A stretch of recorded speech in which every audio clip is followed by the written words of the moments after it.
నమస్తే, very good morning. నేను S S Lakshmi. Welcome to West Bengal files episode 3. ప్రతి శనివారం కూడా మనం వెస్ట్ బెంగాల్ ఫైల్స్ గురించి మాట్లాడుతున్నాం. బీజేపీ అధికారంలోకి వచ్చి సువేందు అధికారి ముఖ్యమంత్రిగా బాధ్యతలు తీసుకుని సరిగ్గా ఇవాళకి 37 రోజులు అన్నమాట. మే 7వ తారీఖున గవర్నమెంట్ చేంజ్ అయితే అక్కడి నుంచి ఏ ఒక్క క్షణం కూడా ప్రభుత్వం నిద్రపోవట్లేదు. ఎందుకంటే అక్కడ ఇన్ఛార్జిగా పూర్తిగా బాధ్యతలు తీసుకున్నది ఎవరో కాదు, కేంద్ర హోంశాఖ మంత్రి అమిత్ షా గారే అక్కడ కూర్చున్నారు. కాలికి బలపం కట్టుకొని తిరుగుతున్నారు. ఈ రౌడీలు, ఉగ్రవాదులు, మూకలు, భారతదేశానికి నష్టం కలిగించే వాళ్ళు ఎవరెవరున్నారో వాళ్ళందరినీ ఏరిపాడేయడానికి, వాళ్ళందరినీ కూడా క్లీన్ అండ్ గ్రీన్ చేయడానికి. క్లీన్ అండ్ గ్రీన్ అంటే ఇక్కడ బురద కడగడమో మురికి కడగడమో కాదు, మురికి పట్టిన ఉగ్రవాద ఉన్మాదుల్ని కడగడం అంటే మామూలు విషయం కాదు. ఈ నేపథ్యంలో అక్కడ చాలా బలంగా టీం పనిచేస్తూ ఉంది. కేంద్ర ప్రభుత్వం సపోర్టుతో స్టేట్ గవర్నమెంట్ అండ్ స్టేట్ పోలీసింగ్లు కూడా నిబద్ధత కలిగిన వాళ్ళని, నిజాయితీ కలిగిన వాళ్ళని, భారతదేశం మీద ప్రేమ కలిగిన వాళ్ళని, ఇలా ఇప్పటి వరకు జరిగిన ఈ దొంగచాట్లుగా చేసేలాంటి వాళ్ళని కాకుండా ముఖ్యంగా అధికారులు, చాలా సిన్సియర్ పోలీస్ ఆఫీసర్స్ని, ఐఏఎస్ని ఆయా చోట్ల నియమించుకొని పకడ్బందీగా ముందుకు వెళుతూ ఉంది గవర్నమెంట్. ఇందులో భాగంగా ఇప్పుడు కొన్ని అంశాలు చూద్దాం. అది నెంబర్ 1, టీఎంసీకి సంబంధించిన గూండాలు, బంగ్లాదేశ్ నుంచి వచ్చిన గూండాలు ఎవరైతే ఉన్నారో వీళ్ళందరినీ ఐడెంటిఫై చేసి వీళ్ళందరినీ పీడీ యాక్ట్ కింద అరెస్టులు చేయడం జరిగింది అనేది మనం మొన్న వారం చెప్పుకున్నాం. అందులో భాగంగా అరెస్ట్ చేసిన తర్వాత వీళ్ళ డీటెయిల్స్ అండ్ డేటా చూస్తే పోలీసులకి కళ్ళు బైరలు గమ్ముతున్నాయి. ఎందుకంటే వీళ్ళు చేస్తున్న అకృత్యాలు అంత ఘోరంగా ఉన్నాయన్నమాట. వీళ్ళు ఏం చేస్తూ ఉన్నారంటే బంగ్లాదేశ్ నుంచి వెపన్స్ డీలింగ్స్ చేస్తూ ఉన్నారు, వెపన్స్ డీల్ చేస్తూ ఉన్నారు, స్మగ్లింగ్ చేస్తూ ఉన్నారు. ఒక రకంగా వెపన్స్ని బంగ్లాదేశ్కి అలాగే భారత్కి మధ్య వెపన్ స్మగ్లింగ్ చేయాల్సినంత అవసరం ఎందుకు వచ్చింది? ఎందుకు అంటే వెస్ట్ బెంగాల్ కేంద్రంగా వెపన్ స్మగ్లింగ్ జరిగింది అంటే దీన్ని భారతదేశంలో అనేక ప్రాంతాలకు ఏమైనా తరలిస్తూ వచ్చారా, ఏం జరుగుతూ వచ్చింది అనే దాని మీద నిఘా పెట్టడం జరుగుతోంది. ఇది అలాగే ఈ వెపన్ స్మగ్లింగ్తో పాటుగా ఐఎస్ఐఎస్ టెర్రరిస్టులు అలాగే ఇస్లామిక్ రాడికల్స్ ఇన్ఫిల్ట్రేషన్ అనేది కూడా ఇక్కడ బలంగా ఉంది అనేది గుర్తించడం జరిగింది. అంటే ఇక్కడ మూలాలు బంగ్లాదేశ్తో మాత్రమే ఉన్నాయా, అక్కడి నుంచి పాకిస్తాన్తో కూడా ఉన్నాయా? భారత్ మీద ఏమైనా కుట్ర పన్నడానికి మరి ఎప్పటి నుంచి ఇవంతా చేసుకుంటూ వస్తున్నారు? భారతదేశంలో ఏ అలజడి జరిగినా దానికి మూలాలు, దానికి కారణాలు అక్కడి నుంచే ఏమైనా మొదలవుతున్నాయా? ఇవన్నీ కూడా పసిగట్టే పనిలో ఉన్నారు పోలీసులు. అయితే పోలీసుల శక్తి ఇక్కడ పూర్తి స్థాయిలో సరిపోదు. ఇది ఐడెంటిఫై చేసే వరకు మాత్రం అర్థమైంది, కానీ దీన్ని తీగలాగాల్సిన అవసరం ఉంటుంది. ఎందుకు అంటే ఇది బంగ్లాదేశ్కి, అక్కడ నుంచి పాకిస్తాన్కి, ఇంకా అక్కడ నుంచి అమెరికాకి కూడా వెళ్ళొచ్చు ఈ తీగ. కాబట్టి దీని మీద ఇప్పుడు ఇంటెలిజెన్స్ బ్యూరో అండ్ ఎన్ఐఏకి ఈ బాధ్యత ఇవ్వాల్సిందిగా రాష్ట్ర ప్రభుత్వం ఒక నిర్ణయం తీసుకున్నట్టుగా తెలుస్తోంది. కేంద్ర ప్రభుత్వం కూడా దీని మీద అటువైపుగా ఆలోచిస్తుంది. ఇప్పుడు కేంద్ర సంస్థలు ఏవైతే ఉన్నాయో ఇంటెలిజెన్స్ బ్యూరో అండ్ ఎన్ఐఏ వీళ్ళు రంగంలోకి దిగితే కనుక మొత్తం దీని వెనుకున్న మూలాలని తెలిసే అవకాశాలు ఉంటాయి. ఎందుకంటే ఇదే వెస్ట్ బెంగాల్ ఎయిర్పోర్ట్లో సరిగ్గా ఎన్నికల సమయానికి కొన్నాళ్ళు ముందు సిఐఏ ఏజెంట్ అక్కడ మనకి రెడ్ హ్యాండెడ్గా దొరికాడు. అంటే ఖచ్చితంగా ఏదో భారీ కుట్రకే, భారతదేశం మీద ఏదో భారీ కుట్రకే వీళ్ళు ప్లాన్ చేశారు. వీళ్ళ కుట్రలు కూడా ఏదో నెల కోసమో 10 నెలల కోసమో ఉండదు. ఏకంగా వీళ్ళు ఒక టార్గెట్ 20 years, టార్గెట్ 10 years అలా పెట్టుకుంటారనమాట. కొడితే ఇక ఒకేసారి కొలాప్స్ అయిపోయేలాగా ఏ దేశమైనా సరే ఆ విధంగా వీళ్ళ టార్గెట్లు ఉంటాయి. కాబట్టి అక్కడ మనకి సిఐఏ ఏజెంట్ కూడా దొరికాడు. కాబట్టి ఇక్కడ జరుగుతున్న పీడీ యాక్ట్లో భాగంగా దొరికిన ఈ రౌడీలు, గూండాలు, వీళ్ళు ఐఎస్ఐఎస్ సంబంధించిన వీళ్ళ బ్యాక్గ్రౌండ్లో ఉన్నవాళ్ళు ఇవన్నీ బయటకు వస్తున్నాయి. కాబట్టి ఇప్పుడు ఐబీ అండ్ ఎన్ఐఏ దిగిన తరువాత పూర్తి స్థాయి డీటెయిల్స్ వచ్చే అవకాశాలు చాలా స్పష్టంగా కనబడుతున్నాయి. ఇది నెంబర్ 1. ఇక నెంబర్ 2, నేను ఆ మధ్య చెబుతూ ఉంటాను వెస్ట్ బెంగాల్ ఫైల్స్, అసలు వెస్ట్ బెంగాల్ గురించి మొదలుపెట్టినప్పటి నుంచి విక్రమార్కుడు సినిమాను నేను గుర్తు చేస్తూ ఉంటాను. విక్రమార్కుడు సినిమాలో రౌడీలు, మూకలు ఎలా ఉన్నారో అదే స్థాయిలో ఒక రకంగా అదే బ్యాక్డ్రాప్లో అదే విధమైన జీవన విధానంతో వాళ్ళు పోలీసులను లెక్క చేయకుండా, అధికారులను లెక్క చేయకుండా, ఆడపిల్లల్ని అడ్డంగా వాళ్ళు దోచేసుకుంటూ దుర్మార్గంగా వ్యవహరించే తీరు ఏదైతే ఉందో విక్రమార్కుడు సినిమాలో లాగా అదే విధంగా ఇక్కడ కూడా అలాంటి రౌడీలే ఉన్నారు. అందులో భాగంగా వాళ్ళకి అలాంటి సినిమాలు చూపించిన ఆ రౌడీలకి పోలీసులు కూడా Ankusam cinema, assembly rowdy cinema, అంటే మన తెలుగు వాళ్ళకి అర్థం కావడానికి ఈ సినిమాలు చెబుతున్నా, ఈ అంకుశం సినిమా, అసెంబ్లీ రౌడీ సినిమాలు చూపిస్తున్నారనమాట. ఎలా అంటే కొంతమంది రౌడీలకి గుండు కొట్టించి వీధుల్లో ఊరేగిస్తున్నారు. ఏ రౌడీలకి గుండు కొట్టించారో చూద్దాం. ముఖ్యంగా ఇక్కడ హౌరా జిల్లాల్లో ఈ ప్రాంతాలలో ఎక్కువగా ఈ రౌడీ మూకలు, డాన్లు, వీళ్ళందరూ రౌడీలు వీళ్ళందరూ. అందులో భాగంగా ఆకాష్ సింగ్ అనే రౌడీ, వీడి చేసిన అకృత్యాలు మామూలు కాదు. ఈ నేపథ్యంలో వీడిని పోలీసులే ఏకంగా గుండు కొట్టించి వీధుల్లో ఇతడు చేసిన నేర చరిత్రకు సంబంధించిన బోర్డు పెట్టి ఎన్ని నేరాలు చేశాడో దాన్ని డిస్ప్లే చేసుకుంటూ ఊరేగించారన్నమాట. ఇక చూడండి, అర్థం చేసుకోండి ఏ స్థాయిలో ఉన్నారు. ఇన్నాళ్ల పాటు అదే పోలీసుల్ని ఎంత అవమానాలకి గురి చేస్తుంటారు, ఎన్ని ఇబ్బందులు పెట్టుంటారు, ఎంతమంది పోలీసుల్ని అసలు మట్టు పెట్టుంటారు వీళ్ళు. అందుకే ఇప్పుడు పోలీసులు అదే స్థాయిలో వీళ్ళకి అదే యాక్షన్ చూపిస్తున్నారు అనమాట. నిజానికి సినిమా చూపిస్తున్నారు, అంకుశం సినిమా చూపిస్తున్నారు అని చెప్పాలి, రైట్. ఈ విధంగా ఆకాష్ సింగ్ అనే రౌడీ అండ్ డాన్కి ఇక్కడే హౌరా జిల్లాలో జరిగింది. అదే హౌరా ప్రాంతాల్లో ఇంకొకళ్ళు సన్యాసి మన్నా, ఇతడు టీఎంసీ నాయకుడు, భయంకరమైన అవినీతికి పాల్పడుతూ ఉన్నాడు. ఎన్నికల తరువాత కూడా ఇతడు ఇదే రిగ్గింగ్లో అక్కడ జనాల మీదకి గొడవలకు వెళ్ళడం, జనాలు కొట్టడం, రిగ్గింగ్ చేయండి లేదంటే ఓట్ల విషయంలో అతను గోల్మాల్ చేయడానికి టీఎంసీ పార్టీ నుంచి ఒక దుర్మార్గంగా వ్యవహరించడంతో మొత్తం గ్రామస్తులు ఇతన్ని ఏం చేశారు అంటే వీళ్ళందరికీ లో దుస్తులు అంటే బనియన్ను డ్రాయర్ మీద వీళ్ళని లో దుస్తుల మీద చెప్పుల దండేసి గుండు కొట్టించి వీళ్ళని ఊరేగిస్తున్నారనమాట. ఇతన్ని కూడా సన్యాసి మన్నా అతన్ని కూడా చెప్పుల హారం వేసి గ్రామస్తులే గుండు కొట్టించి ఆ గ్రామంలో, అది కూడా హౌరాలోని ఒక ప్రాంతంలో శ్యాంపూర్ అనే గ్రామంలో అతన్ని ఊరేగించిన పరిస్థితి ఉంది. అలాగే నెంబర్ 3 షాహీన్ మొల్లా అండ్ షమీన్ అహ్మద్, వీళ్ళు కూడా ఎన్నికల తర్వాత ఇలాంటి అకృత్యాలకు, ఆ తర్వాత హింసకు, వసూళ్లకు దుర్మార్గంగా పాల్పడడంతో పోలీసులు చెప్పినా సరే వినకుండా ప్రజల్ని చంపడానికి కూడా వెనకాడకుండా వెళ్ళడంతో వీళ్ళకు కూడా పోలీసులే వీధుల్లో లోదుస్తుల్లో వీళ్ళకు కూడా చెప్పులు దండేసి గుండు కొట్టించి ఊరేగించారన్నమాట. నిజానికి వెస్ట్ బెంగాల్లో నేను మొదటి నుంచి అదే చెబుతున్నాను, వెస్ట్ బెంగాల్లో మార్పు రావాల్సిన అవసరం ఉంది అని. చూసారా ఏ స్థాయిలో ఈరోజు గవర్నమెంట్ మారిన తర్వాత ఒక్కొక్క తిమింగలాలు, ఒక్కొక్క దుర్మార్గులు ఇలా బయటికి వేరువేయబడుతున్నారనమాట. ఇంత దుర్మార్గంగా ఇన్నాళ్ల పాటు వెస్ట్ బెంగాల్లో ఇలా నివురు గప్పిన నిప్పులాగా ఉన్నారు. ఇప్పుడు ఒక్కసారిగా బీజేపీ వచ్చిన తర్వాత ప్రజలకు స్వేచ్ఛ వచ్చింది, బానిస సంఖ్యల నుంచి విముక్తి అయితే ఎలా ఉంటారో అలా ఉన్నారు వెస్ట్ బెంగాల్లో ఈరోజు. అందుకే ఈ రౌడీలు భయపడిపోతున్నారు.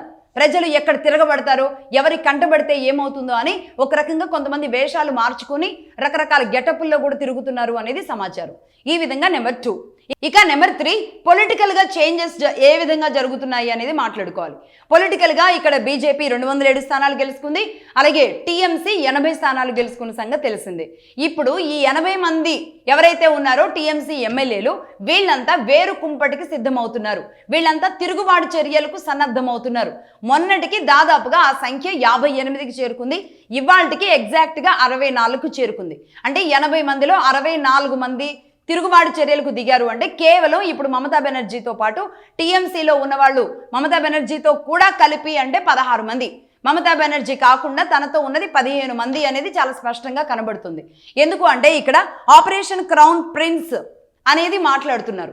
ఆపరేషన్ క్రౌన్ ప్రిన్స్ అంటే ఏంటి అంటే ఇక్కడ అభిషేక్ బెనర్జీ ఇతడి చేతుల్లోకి పార్టీ వెళ్ళిన తర్వాత ఈ రౌడీలను, గూండాలను, ఈ అకృత్యాలు, ముఖ్యంగా అక్కడ కరప్షను, విచ్చలవిడిగా రాష్ట్రాన్ని దోచుకోవడం, బంగ్లాదేశ్ వాళ్ళకి ఇక్కడ యాక్సెస్లు ఇవ్వడం, ఇవన్నీ కూడా అతడు చెప్పినా వినలేదు. వినేలాంటి పరిస్థితిలో కూడా మేనత్త మేనల్లుడు వీళ్ళిద్దరూ కూడా లేరు. కాబట్టి ఇలాంటి వాళ్ళ చేతుల్లో పార్టీ చేతుల్లో బలైపోయిన ఈ ఎమ్మెల్యేలు ఎవరైతే ఉన్నారో వీళ్ళందరూ ఇప్పుడు తిరుగుబాటు చర్యలు అనేది ఎమ్మెల్యేలుగా గెలిచిన తర్వాత చేస్తూ ఉన్నారు. ఆ సంఖ్య ప్రస్తుతానికి 64కు చేరుకుంది. వీళ్ళంతా వేరు కుంపటి పెట్టి వేరే పార్టీగా మారే అవకాశాలు కనబడుతున్నాయి.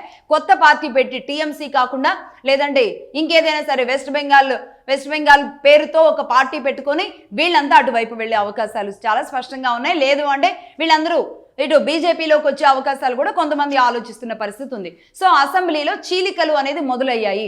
బీజేపీ ఇంత బలంగా ఉన్న ఒక పక్షం అయితే ఇంకొక పక్షంగా టీఎంసీ కనీసం ప్రతిపక్ష హోదాను కూడా కోల్పోయేలాంటి పరిస్థితులు ఉన్నాయి. ఇందులో భాగంగా ఇక్కడ అభిషేక్ బెనర్జీ మీద తిరుగుబాటు తీవ్రంగా చేస్తున్నారు. మమతా బెనర్జీ, అభిషేక్ బెనర్జీ వీళ్ళిద్దరూ కలిసి మొత్తం సర్వనాశనం చేశారు అనే దాని మీద ఆపరేషన్ క్రౌన్ ప్రిన్స్ అనే దాని గురించి మాట్లాడుతున్నారు అనమాట.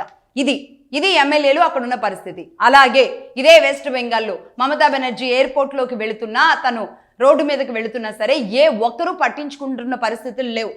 నిజానికి తన వైపు కూడా ఎవరూ చూడడం లేదు. అటువైపుగా ఒక మాజీ ముఖ్యమంత్రి 15 ఏళ్ల పాటు వెస్ట్ బెంగాల్ని గడగడలాడించి దుర్మార్గుల పక్షాన అండగా నిలబడి పోలీస్ స్టేషన్లకు చెప్పులు లేకుండా కూడా వెళ్ళి సుప్రీంకోర్టులోకి వెళ్ళి కోర్టు వేసుకుని ఇదే రౌడీలకి అండగా నిలబడిన మమతా బెనర్జీని కనీసం ప్రజలు దేకను కూడా దేకట్లేదు అని చెప్పాలి. ఒక రకంగా మాస్ లాంగ్వేజ్లో చెప్పాలి అంటే చూడని కూడా చూడట్లేదు, ఆవిడ వైపు కూడా చూడట్లేదు. ఒక మాజీ ముఖ్యమంత్రి వెళుతుంది అని కన్నెత్తి కూడా చూడట్లేదు. అంత అసహించుకునేలాగా ఆ తీవ్రమైన పరిస్థితిలోకి దిగజారిపోయారు మమతా బెనర్జీ వెస్ట్ బెంగాల్ ప్రజల దృష్టిలో అనేది చెప్పొచ్చు. రైట్, ఇది అసెంబ్లీలో అలాగే ప్రజల దృష్టిలో ఉన్న పరిస్థితి. ఇక ఇదిలా ఉంటే నెంబర్ 4లో భాగంగా మాజీ మినిస్టర్లు, టీఎంసీ తరపున మాజీ మినిస్టర్లుగా పనిచేసిన వాళ్ళు, అవినీతితో ఆ ప్రాంతాలని దోచుకు తిన్నవాళ్ళు, కనీసం ప్రజల పనులు చేయని వాళ్ళు ఎవరైతే ఉంటారో వాళ్ళు ఇప్పుడు వాళ్ళ ప్రదేశాల్లో ఉండకుండా దేశం దాటి పారిపోతున్న పరిస్థితి ఉంది. వాళ్ళంతా అసలు మేము లేము అనేసి బోర్డు పెట్టేసుకుంటున్నారు. వాళ్ళ ఇళ్లకి తాళాలేసి పారిపోతున్నారు. ఎందుకంటే ప్రజలు వాళ్ళ ఇళ్లలోకి వెళ్ళి వాళ్ళ మీద కోడిగుడ్లు వేసి కొడుతున్నారు, ఏకంగా వెళ్ళి తిడుతున్నారు. మీరు చేసిన దుర్మార్గాల వల్ల మాకు ఇంత నష్టం జరిగింది అని వాళ్ళ ఆవేదనని ఈరోజు మాజీ మినిస్టర్ల దగ్గర వెళ్ళగొక్కుతున్నారు. ఏకంగా టీఎంసీ మాజీ మినిస్టర్లు ఎవరైతే ఉన్నారో వాళ్ళకి కోడిగుడ్లు రాళ్ళు వీలైతే కూడా రాళ్ళు వేసి కొట్టేలాంటి తీవ్రమైన పరిస్థితికి వెళ్ళిపోయిందన్నమాట. ఇక్కడ ప్రజలు తమకి జరిగిన గాయాలు, తమ ఎదుర్కొన్న నష్టాలు, కష్టాలు, 15 ఏళ్ల పాటు అణిచివేసిన దుస్థితులు, వీటన్నింటితో ఒక్కసారిగా స్వేచ్ఛాయుతమైన వాతావరణంలోకి వచ్చిన ఈ ప్రజలు ఈ మాజీలను ఎవరైతే ఉన్నారో, దుర్మార్గంగా ఎవరైతే వ్యవహరించారో వాళ్ళందరినీ వెంటబడి తరుముతున్న పరిస్థితి ఉంది. ఇది నెంబర్ 4. ఇక నెంబర్ 5, ఢిల్లీకి షిఫ్ట్ అవ్వాలి. అక్కడ కూడా టీఎంసీ ఎంపీలు తీవ్రమైన ఆందోళన వ్యక్తం చేస్తున్న పరిస్థితి ఉంది. టీఎంసీ ఎంపీలు మొత్తం 28 మంది ఉంటే 28 మందిలో 20 మంది మేము టీఎంసీ పార్టీగా గుర్తింపు కాకుండా మమ్మల్ని ఆ గుర్తింపు నుంచి తీసేసి మమ్మల్ని సపరేట్గా కూర్చోపెట్టండి అనేది రిక్వెస్ట్ చేస్తున్న పరిస్థితి ఉంది. టీఎంసీ పార్లమెంటరీ పార్టీ మెజారిటీ ఎంపీలు అందరూ కనుక ఓం బిర్లాకి లేఖ ఇచ్చి సపరేట్ సీటింగ్ ఏర్పాటు చేయండి అని రిక్వెస్ట్ చేసుకొని ఆ పార్టీ నుంచి గుర్తింపు లేకుండా ఈ విధంగా బీజేపీలో మేము మెర్జీ చేస్తాము అనే ఇలాంటి ప్రపోజల్ పెట్టారు. కాబట్టి రేపు అసలు టీఎంసీ అనే గుర్తింపు కూడా లోక్సభలో ఉండే అవకాశాలు అయితే కనిపించడం లేదు. ఈ విధంగా లోక్సభలో జరుగుతోంది. ఇక అలాగే రాజ్యసభకు కూడా 2 టీఎంసీ ఎంపీలు ఉన్నారు. వీళ్ళల్లో సుఖేందు శేఖర్ రాయ్ అండ్ సుష్మితా దేవ్, వీళ్ళిద్దరు కూడా పూర్తిగా పార్టీలో నుంచి బయటకు వచ్చేసిన పరిస్థితి ఉంది. వీళ్ళు కూడా రాజీనామాలు చేసిన పరిస్థితులు ఉన్నాయి. టీఎంసీ గుర్తింపు నుంచి రాజ్యసభలో ఉన్న ఎంపీలు కూడా బయటకు వచ్చేస్తున్న పరిస్థితి ఉంది. సో మొత్తంగా ఇది అటు స్టేట్లో కానీ ఢిల్లీలో కానీ ఈ విధంగా ఎమ్మెల్యేలు, ఎంపీలు అందరూ పూర్తిగా మమతా బెనర్జీకి హ్యాండ్ ఇచ్చేశారు. ఇన్నాళ్ల పాటు మీ పంచన ఉన్నందుకు మేము ఎదుర్కొంటున్న సమస్యలు ఇవి అని చెబుతున్నారు. కానీ ఇక్కడ ఒక్క విషయం ఏంటి అంటే, ఇన్నాళ్ళు తాను చేసిన పాపాల్లో వీళ్ళు భాగస్వాములుగానే ఉన్నారు. మరి భాగస్వాములుగా ఉండి మొన్నటి వరకు అదే పార్టీ జెండా కింద గెలవడానికి ఎన్ని వికృతమైన పనులు చేయాలో అన్నీ చేసుకుంటూనే వచ్చారు. మరి ఇప్పుడు వీళ్ళు మరి జ్ఞానం తెచ్చుకున్నారో, ప్రజల తిరుగుబాటుతో ఇక మన ఇష్టం వచ్చినట్టు చేద్దాము అంటే అవ్వదు, ప్రజలు అనేవాళ్ళు దేవుళ్ళు, వాళ్ళు ఓట్లేస్తే మనం గెలవడం అనేది ఎంత నిజమో ఈ రోజు ప్రజలు తిరగబడితే గనక మనం రాజకీయ నాయకులుగా కాదు కదా, మనిషిగా కూడా బతకలేము ఈ నేల మీద అని గుర్తించారో, జ్ఞానం వచ్చిందో ఏమో తెలియదు. కానీ మొత్తానికి మారిన మనుషులు అయితే పర్లేదు.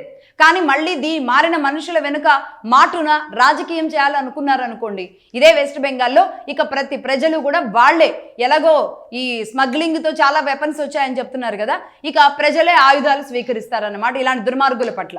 కేవలం అంటే ఇలాంటిది చూస్తే అర్థం అవ్వాల్సిన ఇన్సిడెంట్స్ ఏంటి అంటే, ఒక రకంగా ప్రజలని కాదు అని ఇష్టం వచ్చినట్టుగా మేము పాలన చేస్తాం, ఇష్టం వచ్చినట్టుగా దోచుకుంటాం, అవినీతికి ఓపెన్గా డోర్లు తెరిచేస్తాం, మా ఇష్టం వచ్చినట్టు మేము మీడియా సంస్థలను పెట్టుకొని మాట్లాడిస్తాం, లేదంటే సోషల్ మీడియా వాళ్ళతో మాట్లాడిస్తాం, మా ఇష్టం వచ్చినట్టు పాలిస్తామంటే ఏ రాష్ట్రంలో అయినా, ఏ పార్టీకైనా, ఏ దేశంలో అయినా ఎవరికి మనుగడ ఉండదు.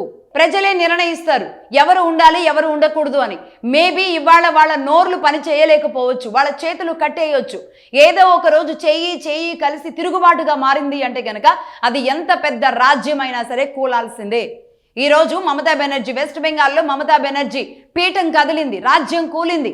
ఇన్నాళ్ల పాటు చేసిన దుర్మార్గాలు ఏవైతే ఉన్నాయో వాటికి చరమగీతం ప్రజలే పాడారు. నేను అందుకే ఇక్కడ బీజేపీకి ఎందుకు అవకాశాలు ఉన్నాయి, ఒక లీడర్ లేరు, ఏమీ లేదు, అక్కడ బలంగా పనిచేసే క్యాడర్ లేదు, అయినా సరే బీజేపీ వస్తుంది అనేది ఎందుకు మగధా న్యూస్ స్టార్టింగ్ నుంచి ఎందుకు బలంగా చెబుతూ వచ్చింది.